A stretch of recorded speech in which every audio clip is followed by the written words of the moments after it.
Assalamualaikum warahmatullahi wabarakatuh. Jumpa lagi teman di channel Dersi Horor. Apa kabar kalian hari ini? Semoga kalian semua selalu diberikan kesehatan oleh Tuhan Yang Maha Esa, agar setiap aktivitas kalian terhindar dari gangguan mereka. Pada kesempatan kali ini, saya akan membawakan kisah yang ditulis oleh Ibu Rumah Tangga 9 yang bertajuk Mereka Selalu Ada di Sini, Ibu dan Bayi Itu.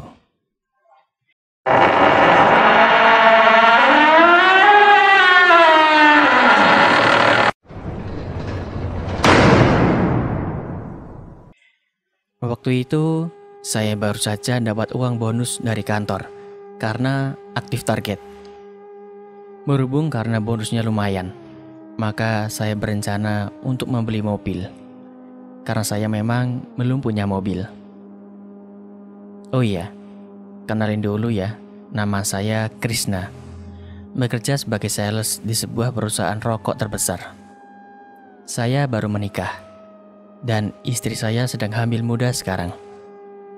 Sejak menikah, memang alhamdulillah rezeki selalu datang, tidak putus-putus.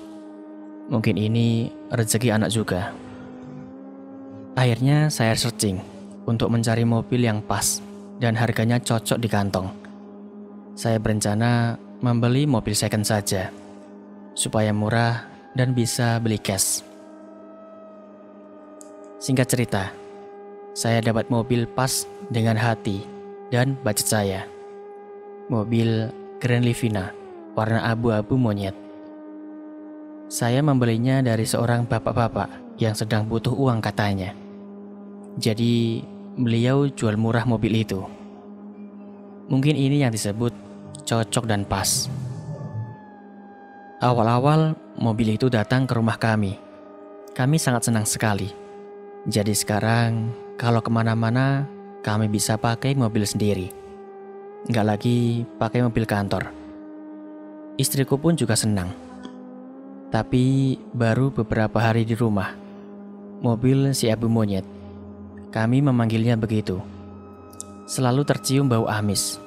Ya, bau amis darah.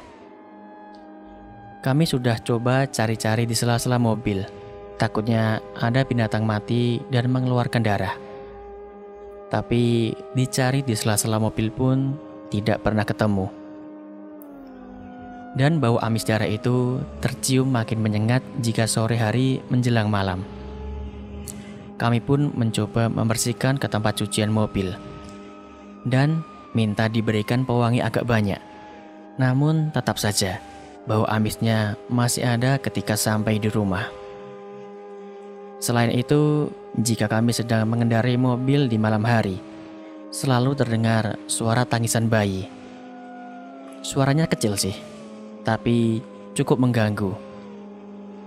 Walaupun suara itu tidak setiap malam terdengar, saya berencana membawa mobil tersebut ke paranormal atau ke orang yang tahu menyelesaikan permasalahan mobil ini. Karena dimungkinkan, ini bukan masalah biasa menurutku. Tapi karena kesibukan pekerjaan, akhirnya rencana ke paranormal pun diundur-undur terus. Sampai pada kejadian malam itu, saya pulang agak malam karena harus lembur. Saya pulang ke rumah sekitar pukul 1 dini hari. Sepanjang jalan saya pulang, memang masih tercium bau amis. Jarak untuk sampai ke rumah sekitar 3 km lagi. Dan entah kenapa, bulu kudu ini rasanya tegang. Saya nyetir sambil baca doa terus. Namun suara tangisan bayi itu muncul lagi. Terdengar agak lebih jelas dan keras dari yang sebelumnya.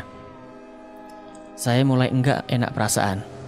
Saya sering-sering melihat ke kaca spion, karena feeling saya ini ada yang tidak beres. Ketiga kalinya saya melihat ke kaca spion, ada sosok wanita sedang menggendong bayi di jok belakang mobil saya. Kami sempat bertatapan sesaat. Saya yang kaget langsung menginjak rem. Saya langsung keluar dari mobil saat itu. Tapi karena waktu masih tengah malam, di luar pun sepi banget.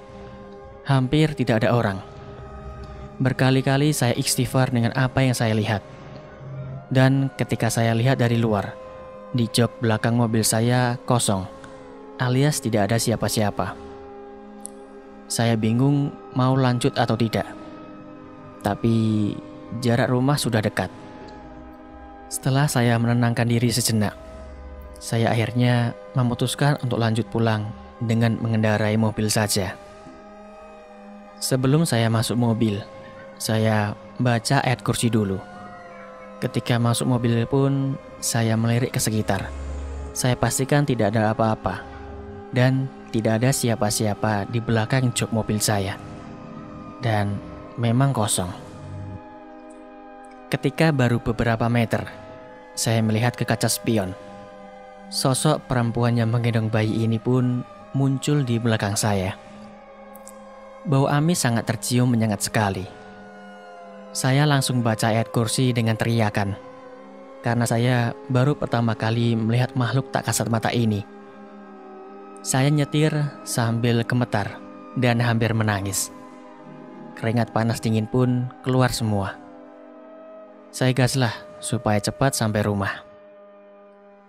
Sesampainya di rumah, mobil diparkirkan begitu saja di depan rumah, tanpa dimasukkan ke garasi, dan saya langsung lari ke rumah.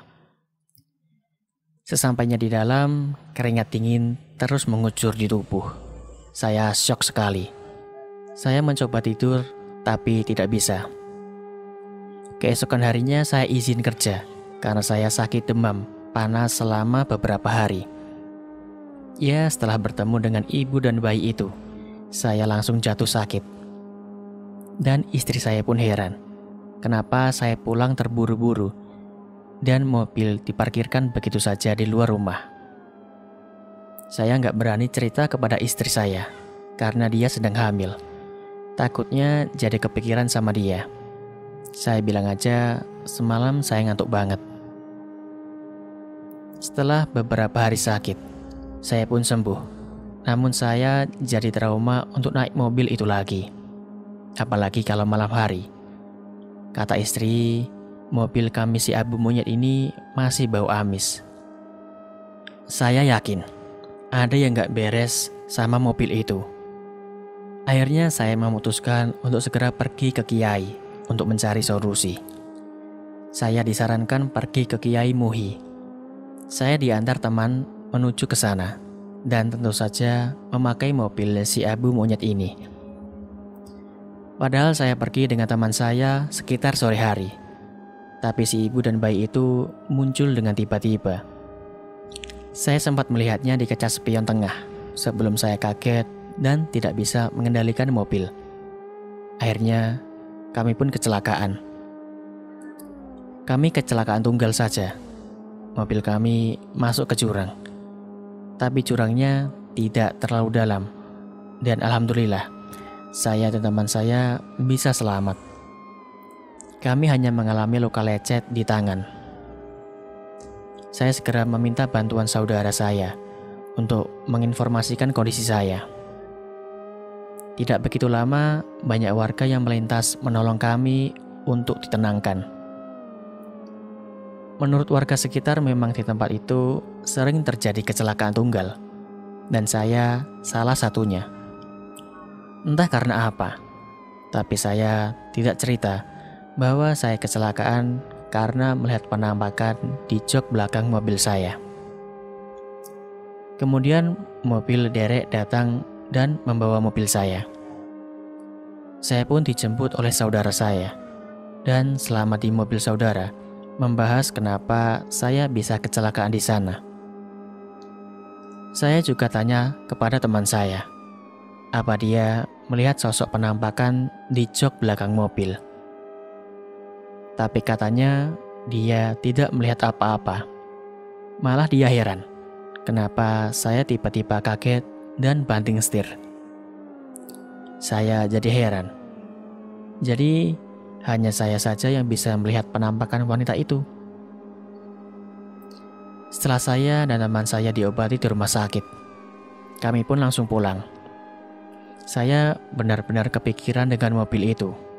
Saya ingin sepatnya bertemu dengan Kiai Muhi. Kebetulan mobil saya masih di bengkel. Jadi saya ditemani teman saya yang bareng-bareng kecelakaan ke tempat Kiai Muhi memakai mobil dia. Selama di perjalanan, kami masih membahas kenapa saya bisa kaget. Saya udah bilang kalau saya lihat penampakan di jok belakang waktu itu, tapi teman saya tidak percaya. Akhirnya kami sampai ke tempat Kiai Muhi. Beliau langsung mempersilahkan kami masuk. Dan tanpa basa-basi, saya pun langsung menceritakan kejadian demi kejadian yang saya alami. Kiai Muhi sebetulnya ingin mengecek langsung ke mobilnya. Tapi berhubung mobilnya masih di bengkel, jadi diurungkan. Kiai Muhi bilang bahwa jika ada suatu benda yang dihuni makhluk halus, maka bisa jadi sebelumnya ada kejadian yang berhubungan dengan makhluk halus tersebut. Jadi saya disarankan untuk menemui pemilik mobil ini sebelumnya.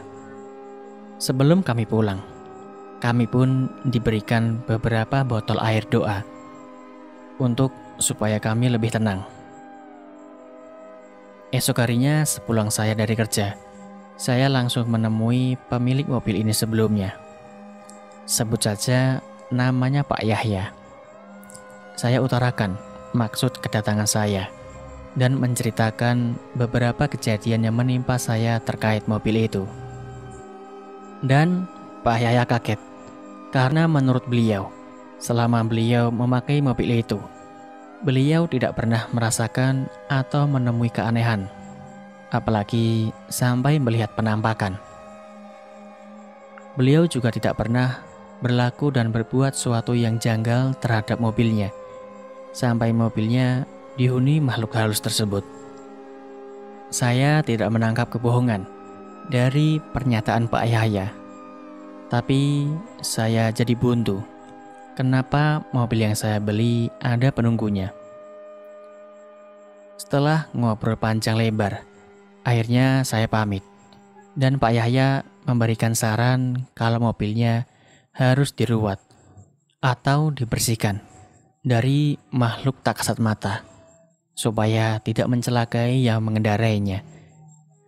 Akhirnya saya pun setuju dan Pak Yahya yang akan mencarikan orang yang bisa meruatnya. Dan prosesi ruat ini harus menunggu mobilnya selesai diperbaiki di bengkel. Seminggu setelah pertemuan dengan Pak Yahya, saya mendapatkan telepon dari orang bengkel. Katanya karyawan bengkel di sana sering mendapati seorang wanita yang sedang duduk menggendong bayinya. Mereka pada ketakutan dan baru sekarang ini mengalami kejadian seperti ini. Saya pun langsung berkoordinasi dengan Pak Yahya supaya proses ruat mobil ini dipercepat saja. Karena ternyata makhluk ini sekarang mulai menampakkan dirinya pada siapa saja. Pak Yahya pun setuju. Beberapa hari setelah itu, kami pun langsung datang ke bengkel di sore hari setelah bengkel tutup.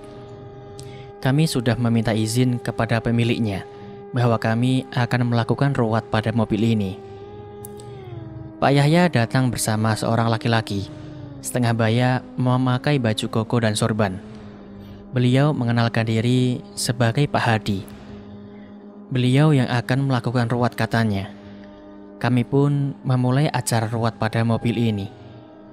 Di sana selain saya, Pak Yahya dan Pak Hadi, ada juga pemilik bengkel dan beberapa karyawannya.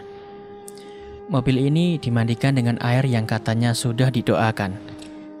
Semua bagian mobil, baik dalam dan luar, dipercikan air. Dan Pak Hadi berdoa di dalam mobil. Ketika Pak Hadi sedang berdoa di dalam mobil, ada salah satu karyawan yang kesurupan. Dia langsung terjatuh dan berkata, "Jangan usir kami, jangan usir kami." Kami ada di sana semuanya kaget dan takut. Pak Hadi langsung keluar dari mobil. Beliau langsung memegang ubun-ubun orang yang kesurupan tadi. Beliau langsung bertanya, "Ini siapa?"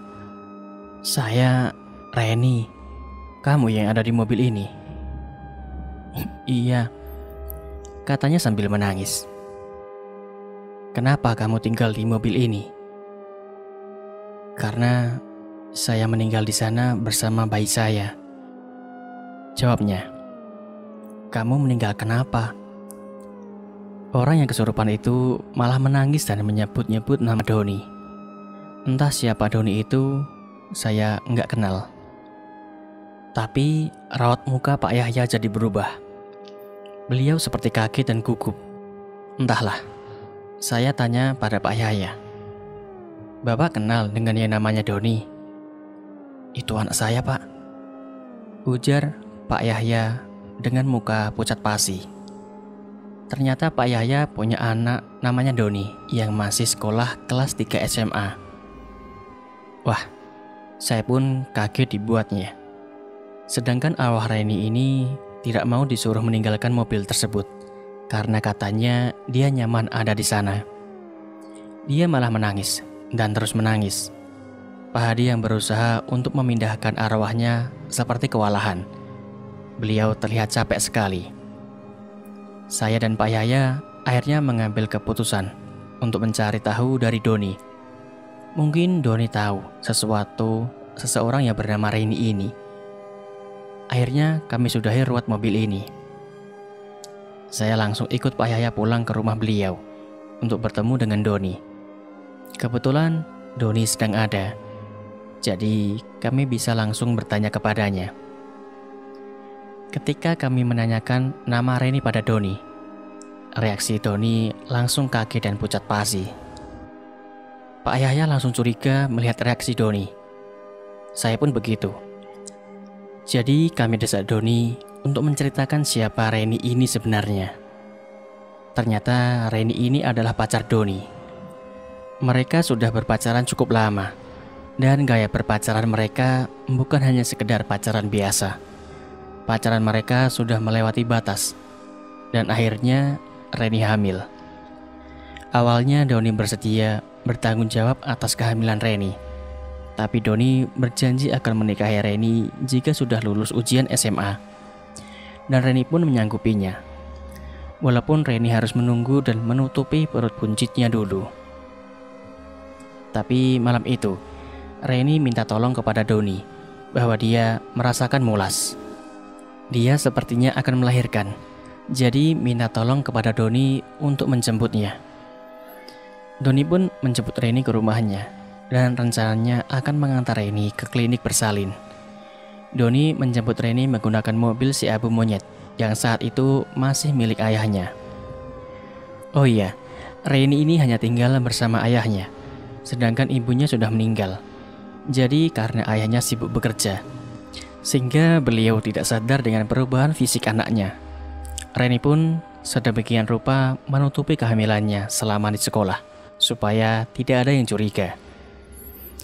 Selama di perjalanan menuju klinik, Reni merasakan sakit mulas-mulas di perutnya.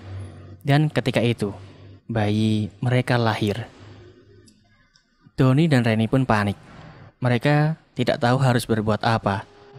Tiba-tiba timbul pikiran jahat di pikiran Doni. Dia langsung membekap mulut Reni sampai Reni kehabisan nafas. Reni pun meninggal saat itu juga. Sedangkan bayinya waktu itu masih hidup.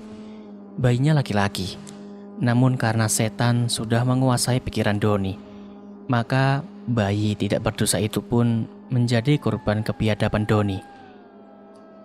Karena takut perbuatannya diketahui oleh orang lain, maka Doni membuang jasad Reni di jurang di suatu tempat pada malam itu.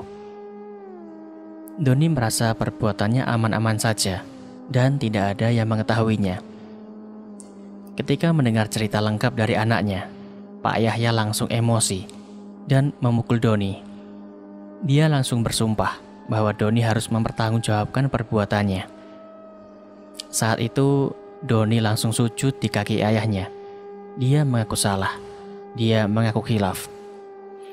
Saya pun yang mendengarnya hanya bisa geleng-geleng kepala bahwa pergaulan anak muda zaman sekarang memang benar-benar di luar batas. Mereka tidak memikirkan resiko atas perbuatan mereka. Pak Yaya pun mendesak Doni untuk menunjukkan di mana dia membuang jasad Reni. Keesokan harinya setelah kami laporan ke polsek terdekat dan ditemani beberapa anggota kepolisian, kami langsung menuju jurang yang dimaksud oleh Doni. Ternyata jurang yang dimaksud Doni adalah jurang di mana tempat saya kecelakaan. Mungkin di kecelakaan saya kemarin, Reni ingin menunjukkan jasad dirinya pada saya. Tapi saya waktu itu tidak melihat sekeliling. Ternyata jasad Reni ditemukan sudah membusuk saat itu juga, beserta jasad bayi yang dilahirkannya. Mereka ditemukan tertutup daun-daun kering di dasar jurang. Kenapa jasad Reni tidak ditemukan oleh orang lain? Kemungkinan karena jalan tersebut jarang sekali dilewati oleh orang. Dan saya pun tidak habis pikir, bagaimana bisa Doni membuang jasad Reni begitu saja. Begitulah jika setan sudah merasuki jiwa seseorang. Untuk menutupi kesalahannya, dia melakukan kesalahan lain yang lebih fatal. Akhirnya Doni dipenjara untuk mempertanggungjawabkan perbuatannya. Sedangkan nasib mobil saya sampai saat ini masih dihuni oleh Reni. Saya yang awalnya sangat takut dengan arwah Reni, menjadi kasihan mendengar kisahnya. Dengan Reni mempertahankan kandungannya dan tidak menggugurkannya, itu sudah bagus. Berarti dia mau mempertanggungjawabkan pada bayinya. Tapi malangnya, dia malah menjadi korban orang yang sangat dia percaya. Sampai saat ini, jika saya sedang menyetir malam-malam, masih suka mendengar suara tangisan bayi di dalam mobil. Dan bau amis masih suka tercium. Cerita ini hanya saya yang tahu. Istri saya sengaja tidak saya kasih tahu, karena dia sangat penakut. Kejadian pembunuhan Reni terjadi seminggu sebelum mobil ini saya beli. Jadi mungkin wajar jika Pak Yaya tidak merasakan keganjilan seperti yang saya rasakan. Saya percaya bahwa makhluk yang ada di mobil itu sebenarnya hanya jin korin Reni. Karena arwah Reni yang sesungguhnya sudah terputus kontaknya dengan dunia ini. Semoga Reni tenang di alam sana, dan semoga Allah mengampuni dosanya. Dan cerita pun selesai.